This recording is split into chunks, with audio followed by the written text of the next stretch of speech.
Gregorian calendar के अनुसार नया साल आरंभ हो चुका है।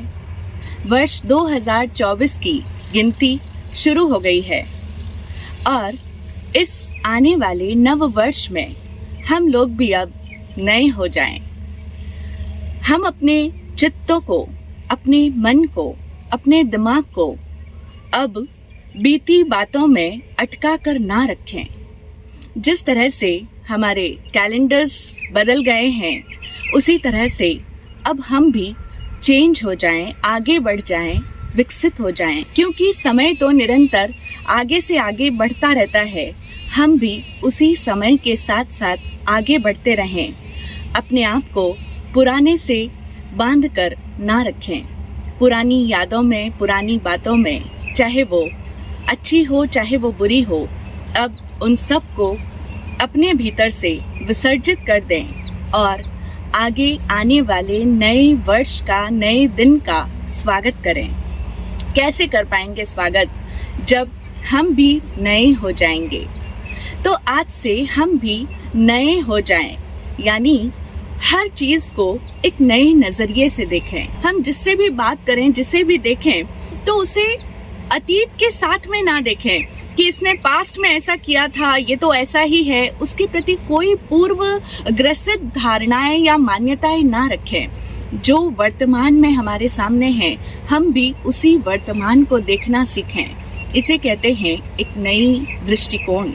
तो हम भी नया दृष्टिकोण लाएं, नई सोच अपनाएं और इस तरह से नए हो जाएं और साथ ही हमारा हर दिन खुशनुमा रहे, यही हमारी शुभकामनाएं हैं।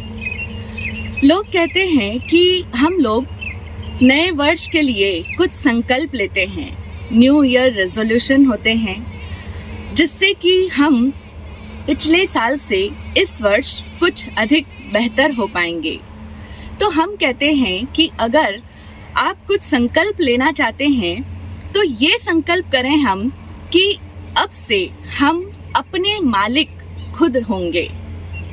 अब ये हमें सोचने को मजबूर करता है, क्योंकि जहां तक हम समझते हैं हमारा मालिक कोई और तो है नहीं, हम अपने मालिक खुद ही तो है। फिर हमें ऐसा क्यों कहा जा रहा है कि अब से हम अपने मालिक खुद हो जाएं? हमें नहीं लगता कि कोई और हमारा मालिक है और हम किसी के नौकर हैं या हम किसी की गुलामी कर रहे हैं। ऐसी स्थिति तो नहीं है।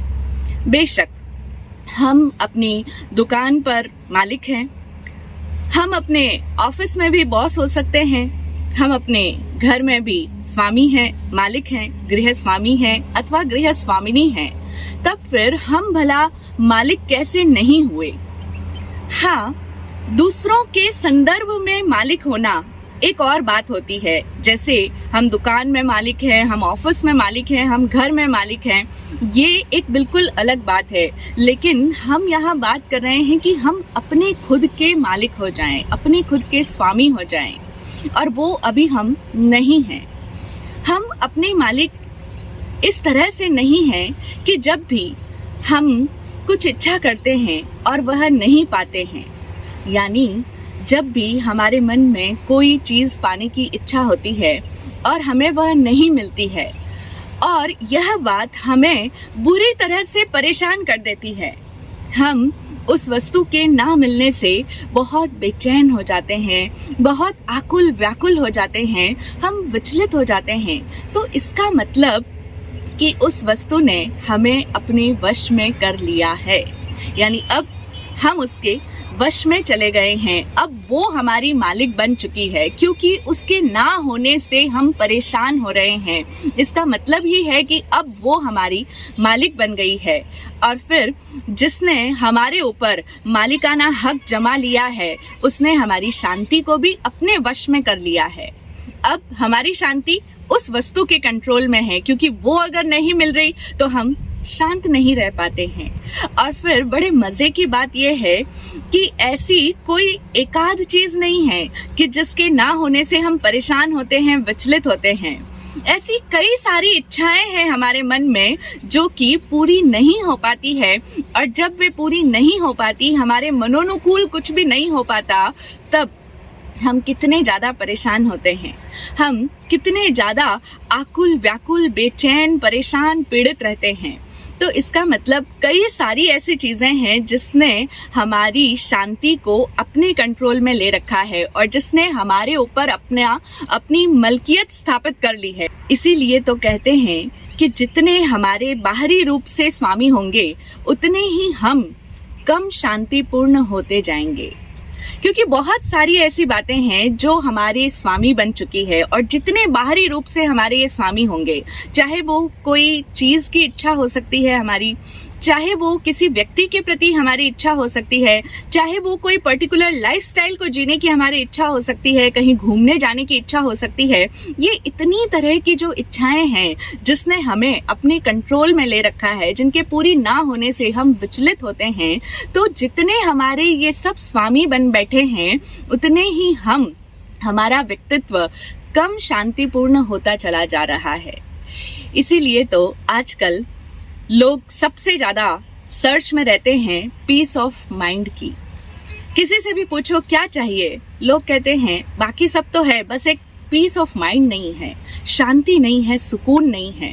तो हर व्यक्ति पीस ऑफ माइंड की सर्च में है, लेकिन वो अपने आप के अंदर ये नहीं देख पाता कि जितनी बाहरी चीजों को हमने अपने स्वामी होने की अनुमति दे रखी है, उतना ही हमारा शांति का स्तर घटता जा रहा है। यही एक कारण है हमारे पीस ऑफ माइंड के ना होने का।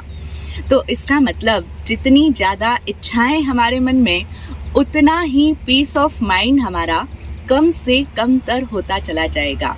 तो अब अगर सच में ही हम पीस ऑफ माइंड चाहते हैं, शांति अगर हमारा इष्ट है, तो हमें उन इच्छाओं को अपने ऊपर मालकियत जमाने का अधिकार नहीं देना होगा। अब तक दे रखा है, अब उसे बंद करना होगा। आप लोगों ने भी नोटिस किया होगा, कई लोग बड़ी छोटी छोटी बातों में विचलित हो जाते हैं और बहुत ऐसे छोटे छोटे कारण बनते हैं कि जिनसे उनकी शांति भंग हो जाती है, उनका पीस ऑफ माइंड डिस्टर्ब हो जाता है। फॉर एग्जाम्पल, अगर उनके घर में अखबार सुबह देरी से आता है तो उनकी शांति भंग हो जाती है। वो वॉक कर कर के थक जाते हैं, लेकिन अभी तक अखबार नहीं आया है। रोज अखबार वाले से उनकी बहस होती है, जिरह होती है, लेकिन उसके बावजूद अखबार वाला कभी भी टाइम पर अखबार डिलीवर नहीं कर पाता है और इस वजह से उनकी पीस ऑफ माइंड डिस्टर्ब हो जाती है। बड़ा सिली सा रीजन है, लेकिन ऐसा होता है। ऐसे ही अगर सुबह की चाय या कॉफी अपने टेस्ट के अकॉर्डिंग ना मिले तो भी हमारी शांति भंग हो जाती है। और इसी तरह से अगर हम चाहने पर भी सुबह मंदिर नहीं जा पाते हैं, या फिर हम सुबह प्रतिदिन सामायिक करते हैं और किसी दिन कोई कारण उपस्थित होने पर हम उस दिन सामायिक नहीं कर पाए या मंदिर जाकर के परमात्मा का दर्शन वंदन पूजन नहीं कर पाए, और इस वजह से भी हमारी शांति भंग हो जाती है तो बड़ी विचित्र बात, लेकिन सच है। ऐसा होता है, कई लोगों की शांति इसलिए भंग हो जाती है कि आज हम सुबह की सामायिक नहीं कर पाए, आज हम सुबह जो मेडिटेशन करते हैं वो नहीं हो पाया, आज हमारी योगा एक्सरसाइज जो मॉर्निंग रूटीन हम फॉलो करते हैं वो रूटीन आज किसी रीजन से नहीं कर पाए, और इस वजह से आज हम बहुत परेशान हैं। कई लोगों को हमने सुना है, कई लोग हमसे कहते हैं कि महाराज श्री, अगर सुबह के टाइम में वो जो सामायिक हम करते हैं वो नहीं होती है तो पूरा दिन हमें बहुत अजीब लगता है, कुछ भी अच्छा नहीं लगता उस दिन, क्योंकि सुबह भगवान के मंदिर नहीं जा पाए, दर्शन नहीं कर पाए, सामायिक नहीं कर पाए, तो ऐसे में पूरा दिन हमारा बड़ा बुरा जाता है। पूरे दिन कुछ ऐसा लगता है जैसे आज कुछ खाली खाली है। यद्यपि सुबह वो सामायिक नहीं कर पाए, मंदिर नहीं जा पाए, हो सकता है बाद में जब समय मिला तब वे उस धार्मिक क्रिया को करके आ चुके हैं, लेकिन चूंकि वो उनका सुबह का स्केड्यूल डिस्टर्ब हो गया था तो इस वजह से उनका पीस ऑफ माइंड भी डिस्टर्ब हो गया था। तो यहाँ ये सोचने वाली बात है कि जो चीज सामायिक या परमात्मा के दर्शन हमें शांत करता है, हमें शांति का एहसास कराता है, क्या वही चीज हमारी शांति भंग भी कर सकता है? उसी चीज के ना होने से हमारी शांति भंग हो रही है, तो फिर ये भला आध्यात्मिकता कैसे हुई? एक बड़ा प्रश्न चिन्ह उठता है कि यह आध्यात्मिकता कैसे हुई, क्योंकि जो चीज हमारी शांति भंग कर रही है वह कोई भी आध्यात्मिक चीज तो नहीं हो सकती है। और फिर हम गहराई से इस चीज की खोज में जाएं, एनालिसिस करें, तो हमें समझ में आएगा कि जब लोगों को ऐसा लगता है कि आज वो चीज नहीं हो पाई तो मुझे बड़ा खालीपन लग रहा है, मुझे कुछ अच्छा नहीं लग रहा है, वो खालीपन किस चीज का खालीपन है? वो खालीपन इस बात का खालीपन है कि चूंकि सुबह के समय में उन्हें ये नित्य नियम करने की, उनका ये नित्य क्रम बन चुका था, तो इसकी आदत हो चुकी है और आज वो आदत पूरी नहीं हो पाई, तो उस आदत के पूरा न होने का ही वह खालीपन उन्हें साल रहा होता है। इसका मतलब परमात्मा से या उस धार्मिक क्रिया से, सामायिक से हमारा संबंध आत्मिक नहीं है, यांत्रिक है, यानी एक मैकेनिकल संबंध है, एक हैबिचुअल संबंध डेवलप हो चुका है कि अगर वो हैबिट पूरी नहीं होती तो हमें कुछ अच्छा नहीं लग रहा होता है। तो हम यहाँ पर भी आदतवश ही वो धार्मिक कृत्य भी कर रहे होते हैं। इसीलिए तो अनुभवी जनों का कहना है कि कोई भी आदत हो, आदत अपने आप में बुरी ही होती है। आदतें कोई अच्छी या बुरी नहीं होती, सारी आदतें बुरी ही होती है। हमें लगता है कि मंदिर जाना, सामायिक करना, स्थानक उपाश्रय में जाना, गुरु भगवान के दर्शन करना, उनकी वाणी को सुनना, ये सब तो अच्छी आदतें हैं और हम तो बच्चों को भी ये संस्कार देते हैं कि बेटा अच्छी आदतें अपने अंदर डालो। तो अच्छी आदतें अपनाने में भला क्या बुराई हो सकती है? प्रारंभिक लेवल पर हमें ये बात ठीक लगेगी कि अच्छी आदतें डालनी चाहिए, लेकिन जीवन की गहराइयों में जो गए हैं उन्होंने अपनी अनुभव से ये जाना कि आदत कोई भी अच्छी या बुरी नहीं होती है। हमारी अपेक्षा से हम उसे अच्छी आदत कह देते हैं, लेकिन आदत मात्र अपने आप में बुरी ही होती है। और इसका भी एक कारण है, बड़ा गहरा रीजन है कि आदत बुरी इसलिए है क्योंकि वह आदत हमारी शांति को भंग करती है। जैसा कि अभी हमने समझा, हमारा पीस ऑफ माइंड डिस्टर्ब हो जाता है जब वो आदत पूरी नहीं होती है। तो इसका मतलब हमारी शांति अब उस आदत के कंट्रोल में जा चुकी है और हमारे प्राणों का जो सहज प्रवाह है, जो हमारी प्रसन्नता है, अब वह भी भंग हो रही है, अब वह भी डिस्टर्ब हो जाती है। इसीलिए आदत अपने आप में सदैव बुरी ही होती है। और यह मंदिर जाने की आदत या सामायिक करने की आदत, ये सारी जो सो कॉल्ड हम अच्छी आदतें जिन्हें बोलते हैं, ये आदतें भी ठीक वैसी ही आदत है जैसे किसी को सुबह चाय ना पीने पर सर में दर्द हो जाता है। ठीक वही बात है, सुबह सामायिक ना करने पर पूरा दिन बड़ा अजीब महसूस होता है, बड़ा खालीपन लगता है और चाय अगर ढंग की ना मिले तो हेडेक होना शुरू हो जाता है। या फिर खाने में पर्टिकुलर कोई वस्तु, अगर दही ना मिले तो मेरा खाना अच्छे से नहीं हो पाता है, तो पेट डिस्टर्ब हो जाता है। अथवा फिक्स 12 बजे खाने की आदत है और अगर 12 बजे खाना ना मिले तो तबीयत खराब हो जाती है, एनर्जी लेवल डाउन होने लग जाता है, कुछ होने लगता है, पेट के अंदर कुछ अजीब सी फीलिंग होने लग जाती है। या फिर कितना भी बाहर घूम लो, जब तक अपने घर में, अपने रूम में, अपने बिस्तर पर आकर के ना सोऊं, तब तक मुझे सुकून भरी नींद नहीं आती है। ये सारी आदतें भी सेम हैं और इन सभी आदतों में भी हम एक पर्टिकुलर सिचुएशन के साथ या एक पर्टिकुलर वस्तु के साथ में, या फिर कईयों को किसी व्यक्ति की आदत हो जाती है कि वो व्यक्ति जब तक मेरे सामने ना आए, जब भी उससे बातचीत ना हो, तो भी मेरा पीस ऑफ माइंड डिस्टर्ब रहता है। इन सब चीजों का मतलब एक ही है कि अब हमारा कंट्रोल उनके हाथ में जा चुका है। अब वो व्यक्ति, वस्तु या वो पर्टिकुलर सिचुएशन, वो स्थिति, वो लाइफस्टाइल हमारे ऊपर मालिकाना हक जमा चुकी है, वो हमारी मालिक बन गई है। और अगर हम उन्हें नहीं करते हैं, उन्हीं चीजों को अगर उसी तरीके से नहीं किया जाता है तो हम परेशान रहते हैं। तो यह हम सब के माइंड की कंडीशनिंग है, ये है आदतों का प्रभाव। इस कंडीशनिंग के संदर्भ में जो एक रशियन फिजियोलॉजिस्ट और साइकोलॉजिस्ट हुए इवान पावलोव, उनके इस क्लासिकल कंडीशनिंग के सिद्धांत की हम यहाँ पर बात करें, बड़ी इंटरेस्टिंग है। वे कुछ एक्सपेरिमेंट कर रहे थे डॉग्स के ऊपर, उनके डाइजेशन सिस्टम के ऊपर, और तब उन्होंने देखा कि जब भी कुत्तों को भोजन दिया जाता है, उनके सामने जब भी खाना आता है तो उनके मुंह से लार टपकती है।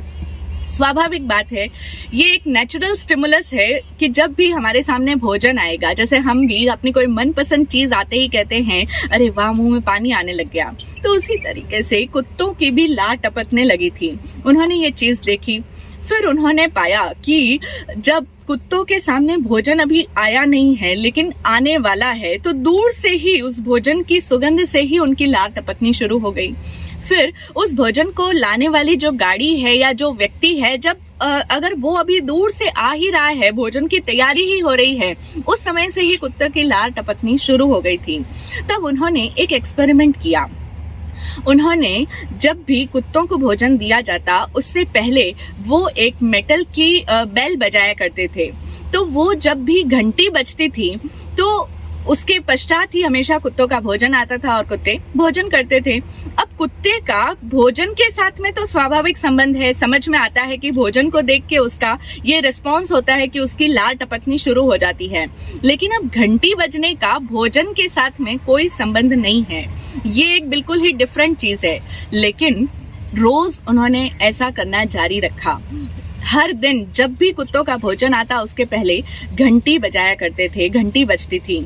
तो अब धीरे धीरे रोज उस घंटी की आवाज को सुन सुनकर कुत्तों का दिमाग इस चीज के प्रति अनुकूलित हो गया, कंडीशनड हो गया कि जब भी घंटी की आवाज बजती है तभी अब कुत्तों की लार टपकनी शुरू हो जाती है।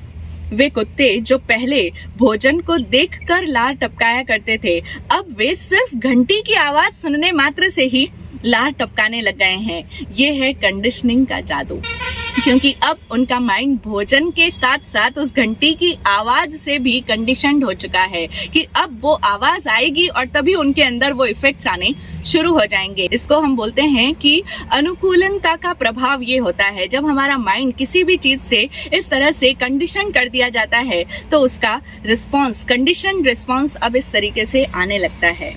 और फिर बाद में तो ये थ्योरी बड़ी उपयोग में आई जब सर्कस में जानवरों को प्रशिक्षण दिया जाता था, क्योंकि सर्कस में उन्हें उस सर्कस कराने वाले के इशारे पर कुछ भी करतब दिखाने होते हैं। तो जानवरों को प्रशिक्षित करने के लिए कंडीशनिंग के सिद्धांत का प्रयोग किया जाने लगा। ऐसा ही एक एग्जाम्पल याद आ रहा है। एक राजा के पास में एक मोटी ताजी लेकिन भुक्खड़ बकरी थी, क्योंकि वह जहां पर भी हरी हरी घास देखती तुरंत उसमें अपना मुंह डाल लेती थी। चाहे उसका पेट भरा हो, चाहे उसने भर पेट घास का भोजन कर रखा हो, लेकिन अब चूंकि उसके सामने फिर से घास दिख गई है तो वह अपना मुंह उस घास में जरूर डालती थी। लेकिन राजा को उस बकरी की ये आदत पसंद नहीं थी। राजा को बकरी से बड़ा लगाव था, लेकिन उसकी ये आदत राजा को अच्छी नहीं लगती थी। तो राजा ने सोचा कि मैं कुछ ऐसा करूं जिससे ये आदत छूट जाए।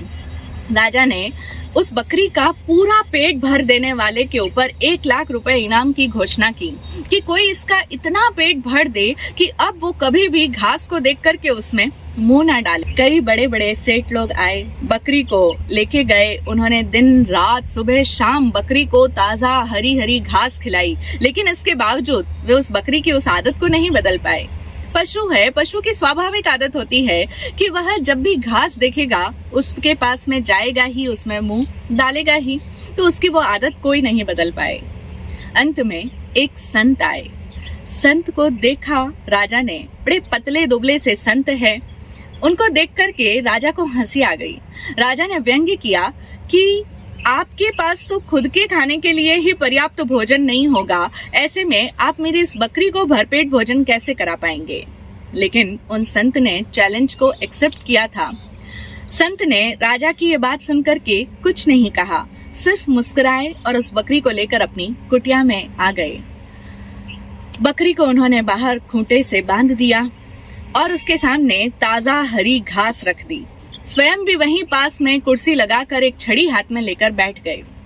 अब जैसे ही बकरी ने घास को अपने सामने देखा, उसमें मुंह डाला, लेकिन तभी संत ने छड़ी से उसकी नाक पर हल्के सी चोट कर दी।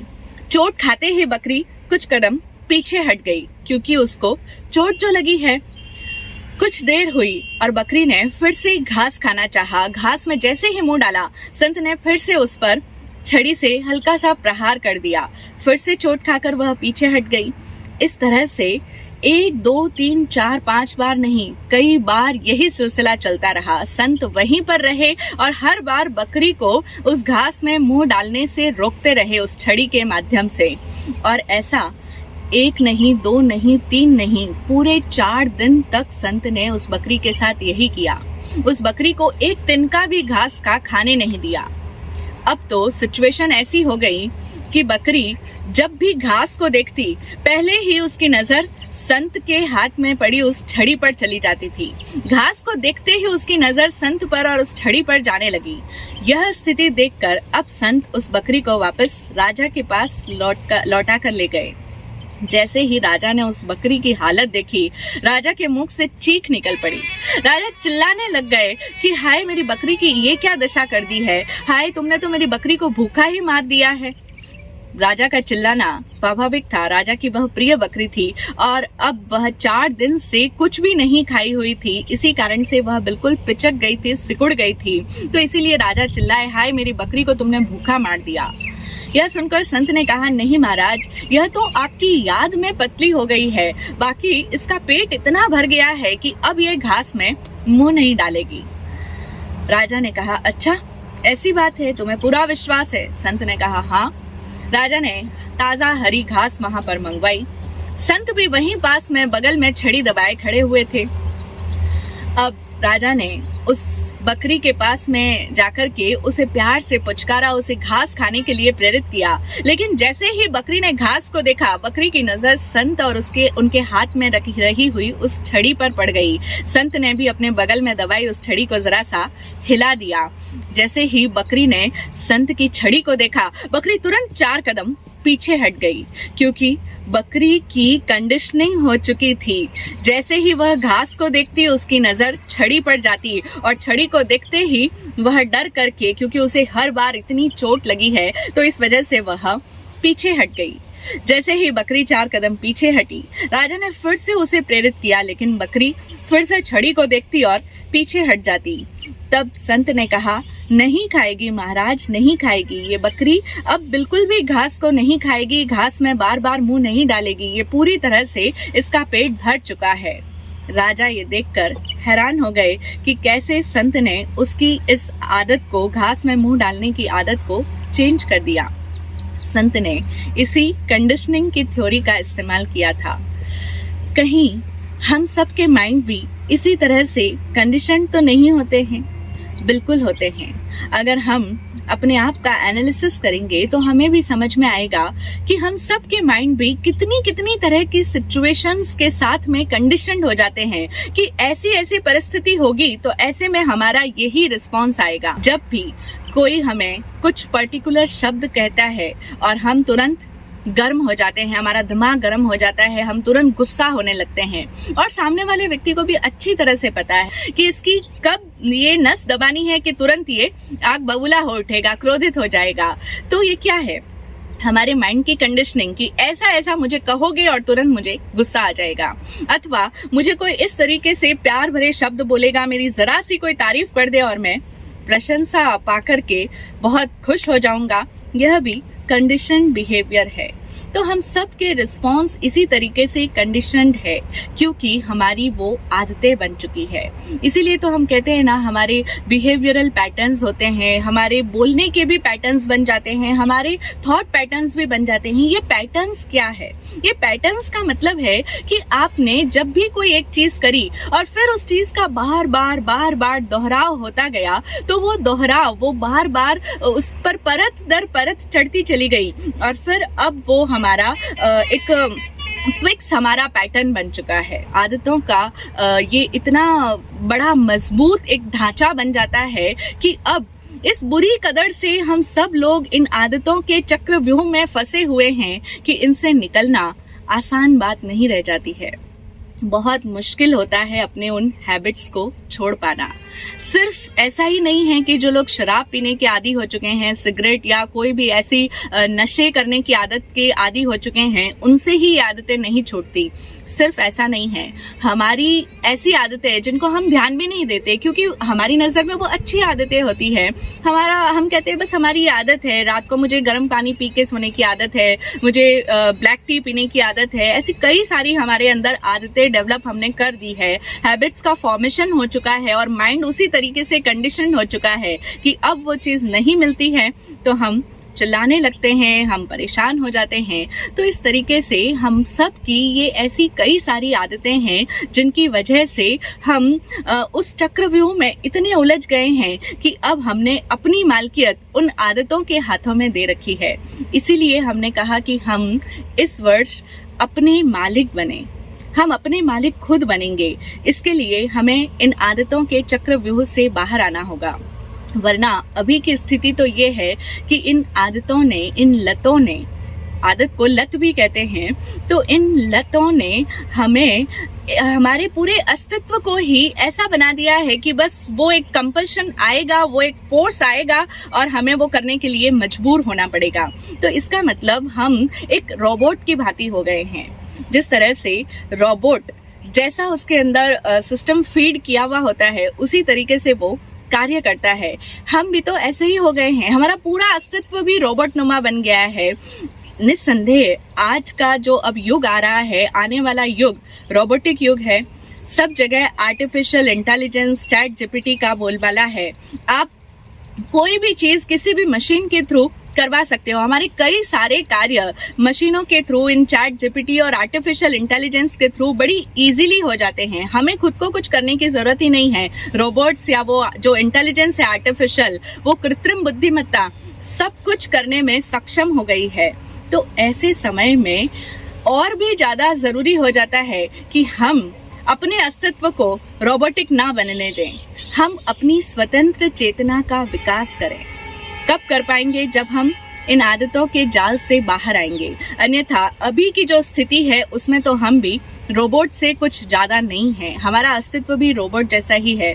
वो स्थिति आई, हमने ऐसा रिस्पॉन्ड किया, ऐसी सिचुएशन आई, ये टाइम हुआ तो हम इस तरीके से एक्ट करेंगे, हमारे इस तरीके के शब्द निकलेंगे, हमारा थिंकिंग पैटर्न ऐसा ही रहेगा। जैसे ही कुछ ठीक नहीं होगा और हम नेगेटिव सोचने लग जाएंगे, हम नेगेटिव बोलने लग जाएंगे।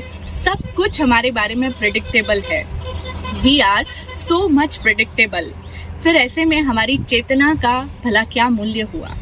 इसीलिए तो अब से हमें अपने भीतर स्वतंत्र चेतना को जगाना है, हमें होश बढ़ाना है, अपने अंदर की अवेयरनेस को बढ़ाना है। जैसे ही कोई चीज हम पर हावी हो, वो हमारी मालिक बनने लगे, हमें ऐसा कंपल्शन फील हो, एक अनिवार्य बाध्यता महसूस हो रही हो कि हमें वो करना ही है, चाय तो अब पीनी ही है, उसके बिना नहीं रह पाऊंगा, ऐसी कोई भी बात, तो उस समय में हम अपने आप को जागृत होकर के देखें, अपने मालिक बने। और अपने मालिक कैसे बन सकते हैं, कैसे हमारे उस चैतन्य का विकास हो, इसके लिए समन प्रभु महावीर स्वामी ने एक बड़ा प्रभावशाली उपाय दिया है जिसका नाम है प्रत्याख्यान। प्रत्याख्यान की शक्ति एक ऐसी अद्भुत ताकत है कि जिसके द्वारा हम उन आदतों के जाल से बाहर आ सकते हैं। प्रत्याख्यान का मतलब होता है मना कर पाने की शक्ति। अगर हम इसका शाब्दिक अर्थ लें तो यह शब्द बना है ख्या धातु के साथ में आ और प्रति उपसर्ग को जोड़ करके। प्रति का मतलब होता है किसी के प्रति कहना, किसी के ऑपोजिशन में कहना, किसी के अगेंस्ट बोलना, यानी उसके विपरीत बोलना। और आ यानी पूरी तरह से, टोटली, फुल्ली। और ख्यान का मतलब होता है बोलना, कहना। ख्या धातु कहने के अर्थ में आती है।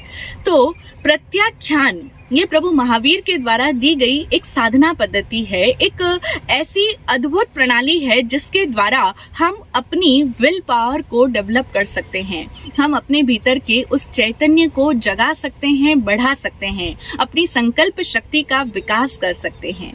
तो ये प्रत्याख्यान हमें कहता है कि आप जिस चीज के प्रति एक कंपल्शन फील कर रहे हो, एक कंपल्सिवनेस आती है कि मैं इसे किए बिना नहीं रह पाऊंगा, तो वहां पर आप उस वस्तु के अगेंस्ट में, प्रति उसके बोल करके कहो कि आज से मैं इस वस्तु के साथ में इन्वॉल्व नहीं होऊंगा, यानी आज से मैं चाय नहीं पीऊंगा, इस चाय का ग्रहण नहीं करूंगा, या इस पर्टिकुलर सिचुएशन में मुझे ऐसा करने की एक बाध्यता महसूस होती है तो मैं ऐसा नहीं करूंगा। ये जब हम अपने आप को बोल करके मना करते हैं तो ये मना कर पाने की शक्ति के विकसित होने के साथ ही हमारे अंदर की संकल्प शक्ति विकसित होती है, हमारे अंदर की चेतना विकसित होती है। तो हम अब से जब भी कोई भी चीज को पाने की इच्छा हो हमारे मन में और वो हमें ना मिल पाए, तो उस समय में जब हमारी शांति भंग होने लगे, हम परेशान होने लगे, तो बड़ी इजीली हम समझ जाएंगे कि अब इस वस्तु ने हम पर काबू कर लिया है, अब हम उसके कंट्रोल में जा चुके हैं, अब वो हम पर हावी हो चुकी है।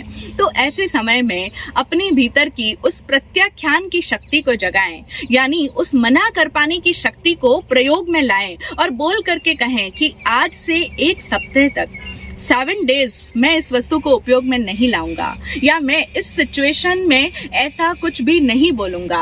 कॉन्शियसली अपने आप को रोको, मना कर पाओ।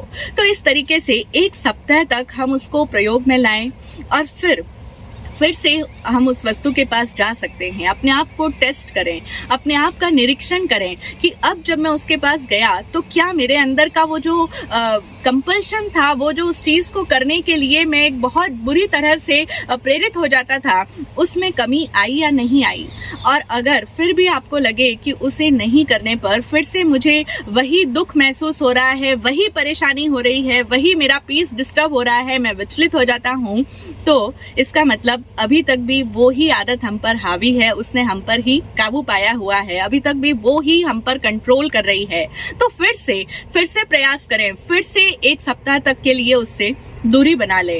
वो कोई भी व्यक्ति भी हो सकता है, वस्तु, परिस्थिति, कुछ भी हो सकता है। अपने ऐसे शब्दों का जो हम बौछार करने लगते हैं उन पर भी कंट्रोल कर सकते हैं, उनको भी प्रत्याख्यान कर सकते हैं कि हम ऐसे अब्यूसिव वर्ड्स यूज नहीं करेंगे, हम ऐसा भोजन नहीं करेंगे। ऐसी कोई भी चीज जो हम पर हावी होने लगी है तो उस समय में उसका प्रत्याख्यान कर दे। समण भगवान महावीर की साधना पद्धति की ये बहुत ही अद्भुत और प्रभावशाली टेक्निक है। भगवान की वाणी हमें बताती है कि जब भी आप कोई भी निमित्तों से विचलित होने लगो, तो जब भी निमित्त आपको विचलित करते हो, बाहर की कोई चीजें देखकर आप प्रभावित होने लगते हो, आपकी भी लार टपकने लग जाती हो, तो ऐसे में आप पूरी तरह से उसको वर्जित कर दो, उसको मना कर दो, उसका प्रत्याख्यान कर दो। इसीलिए समण भगवान महावीर स्वामी ने 5 महाव्रत की साधना दी और उसमें विरमण का अभ्यास दिया। ऐसा अभ्यास हम तब तक करते रहें जब तक कि हम पूरी तरह से उसके मालिक ना बन जाएं। यानी अब मैं कॉन्शियसली अगर चाहूं तो ही मैं उस चीज को करूंगा, अदरवाइज वो चीज मुझे फोर्स नहीं कर रही है, मुझे ऐसी कोई बाध्यता नहीं हो रही कि मुझे उसे करना ही पड़ेगा, ना करूं तो भी मेरी शांति भंग नहीं होती है। जब ये स्थिति आ जाए तब इसका मतलब कि अब हम विजय पा चुके हैं, अब हमने उन आदतों पर काबू पा लिया है। तो ये है समण भगवान महावीर की साधना शैली में इसका समाधान। क्या हम ये जानते हैं कि प्रभु पार्श्वनाथ की क्या साधना पद्धति थी? उन्होंने 5 व्रत नहीं दिए थे, उन्होंने 4 व्रत ही दिए थे। और उनके वे 4 व्रतों में पहले के 3 व्रत तो समान हैं, प्राणातिपात, मृषावाद, अदत्ता दान, लेकिन जो चौथा व्रत था वह था बहिद्धा दान विरमणम। यानी आप बाहरी कोई भी जो पर वस्तु है, पर व्यक्ति है, पर पदार्थ है, उससे विरमित रहो। ये था प्रभु पार्श्वनाथ का द्वारा दिया गया चौथा व्रत। और उन्होंने जो अभ्यास दिया अपने साधकों को वह था सांतरोत्तर का अभ्यास। यानी आप सांतरोत्तर बने रहो, चीजें आपके पास में रहे लेकिन आप उससे एक उचित दूरी बनाए रखो, यानी एक स्पेस हमेशा मेंटेन रहे। आजकल लोग बात करते हैं कि रिश्तों में स्पेस होना चाहिए, हर चीज में हमें अपना स्पेस चाहिए। तो भगवान पार्श्वनाथ ने यही साधना दी थी, सांतरोत्तर साधना प्रणाली। इसका जिक्र आता है उत्तराध्ययन सूत्र के 23वें अध्ययन में, केशी गौतमीय संवाद में। तो वहां पर बताया कि प्रभु पार्श्वनाथ ने चातुर्याम धर्म प्रतिपादित किया और सांतरोत्तर साधना पद्धति दी कि तुम्हारे पास में कोई वस्तु हो, लेकिन तुम ऐसा प्रयोग करो कि वो वस्तु तुम पर हावी ना होने पाए, जिसकी हम अभी बात कर रहे हैं। तो ये प्रभु पार्श्वनाथ की साधना पद्धति है कि चीजें साथ रहे, साथ में है, लेकिन फिर भी एक अंतर बना हुआ है, एक डिस्टेंस, एक गैप मेंटेन करके रखा है हमने, और हम उससे उत्तर हैं। उत्तर का मतलब होता है हम उससे ऊपर हैं, यानी वो अब हम पर कंट्रोल नहीं कर रही है, हम उससे ऑब्सेस्ड नहीं हो रहे हैं, बल्कि हम उत्तर हो चुके हैं, हम उससे ऊपर उठ चुके हैं। यह है सांतरोत्तर साधना प्रणाली प्रभु पार्श्वनाथ के द्वारा दी गई। पौवदी दशमी को प्रभु पार्श्वनाथ भगवान का जन्म कल्याणक आ रहा है, और प्रभु पार्श्वनाथ का जीवन चरित्र अपने आप में बहुत ही ज्यादा प्रेरणादायी है। और सबसे ज्यादा महत्वपूर्ण बात जो है हमारे लिए कि कैसी उन्होंने साधना पद्धति दी थी कि चीजें आपके साथ में रहे लेकिन आप पर वो हावी ना होने पाए। तो हम इस सांतरोत्तर साधना प्रणाली का भी अभ्यास अपने जीवन में कर सकते हैं, और ऐसा करके हम अपनी आदतों पर काबू पा सकते हैं। याद रखें कि कोई भी व्यक्ति या वस्तु जो भी हमारे जीवन में आता है वो हमारी ताकत बनना चाहिए, ना कि हमारी कमजोरी। अगर वो हमारी कमजोरी बनने लगा है या बनने लगी है तो उसे हमारी जिंदगी से चले जाना चाहिए, यानी हमें उसे अपनी जिंदगी से दूर कर देना होगा, उसे मना कर देना होगा, उसे डिनाई कर देना होगा। इसीलिए ये डिनायल भी कई बार आवश्यक हो जाता है, अनिवार्य हो जाता है कि अब हम उसके प्रति बोल करके मना करते हैं कि मैं उसमें शरीक नहीं होऊंगा, क्योंकि ये चीज मुझ पर हावी होने लगी है, मेरी कमजोरी बनने लगी है। तो अब हम इस वर्ष यही अभ्यास करेंगे। अगर आप पिछले वर्ष से कुछ बेहतर होना चाहते हैं, अपने पोटेंशियल को जगाना चाहते हैं, अपने आप को बेटर रूप में देखना चाहते हैं, तो इस तरीके से अपने साथ अभ्यास करें और अपने स्वामी बन जाएं। जय हो, जय हो, जय हो।